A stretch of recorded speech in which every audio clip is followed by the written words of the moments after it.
অনেক বছর আগের কথা, প্রাচীন ও সমৃদ্ধ মিশরের ভূমিতে ফেরাউন রামেসেস দ্বিতীয় নামে এক শক্তিশালী ও নির্মম রাজা শাসন করতে।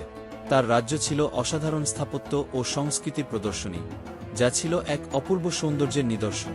তবুও এই সোনালী প্রাসাদ ও উঁচু স্মৃতিস্তম্ভের পিছনে ফেরাউনের হৃদয় ছিল শীতল ও নিষ্ঠুর। তিনি লৌহকঠিন শাসনে রাজত্ব করতেন। তার নিষ্ঠুরতা তার প্রজাদের হৃদয়ে ভয় ঢুকিয়ে দিত। প্রাসাদের ধনসম্পদের মাঝেও হতাশা ও নিপীড়নের প্রতিধ্বনি বাতাসে ভেসে বেড়াত। তার রাজত্বের ঝলমলে বাইরের চেহারার বিপরীতে এক নিখুঁত বৈপরীত্য সৃষ্টিকর। ফেরাউনের হৃদয় ছিল পাথরের মতো কঠিন। ইসরায়েলীয়দের উপর নিপীড়ন চালাতেন, তাদের নিঃশ্বাস পর্যন্ত নিতে দিতেন না।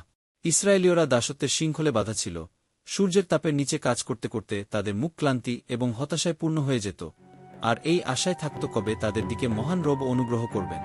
এক রাতে এক ভয়াবহ স্বপ্নে ফেরাউনের ঘুম ভেঙে গেল। সে স্বপ্নে দেখেছে যে জেরুজালেম থেকে এক আগুনের গোলা এসে মিশরীয় ঘরগুলোকে পুড়িয়ে দিয়েছে, কিন্তু ইসরায়েলীয়দের কিছুই হয়নি। পরের দিন ফেরাউন তার পুরোহিত এবং জাদুকরদের ডেকে পাঠাল, যারা স্বপ্নের ব্যাখ্যা দিল। অতি শীঘ্রই এক বালকের জন্ম হবে যে ফেরাউনের পতনের কারণ হবে। আতঙ্কিত হয়ে ফেরাউন আদেশ দিল যে ইসরায়েলীয়দের প্রতিটি পুরুষ শিশুকে হত্যা করতে হবে। আর এমনই এক ভয় ও মৃত্যুর সময় মায়ের কোল আলো করে এক শিশুর জন্ম হল, যার আগমনে এতকাল ইসরায়েলীরা অপেক্ষার প্রহর গুনেছে। এই শিশু কোনো সাধারণ শিশু নয়, নিপীড়িত মানুষের শেষ আশ্রয়। এই শিশু মহান আল্লাহ তাআলার প্রেরিত নবী, যার আগমনে সকল জুলুমের অবসান হবে।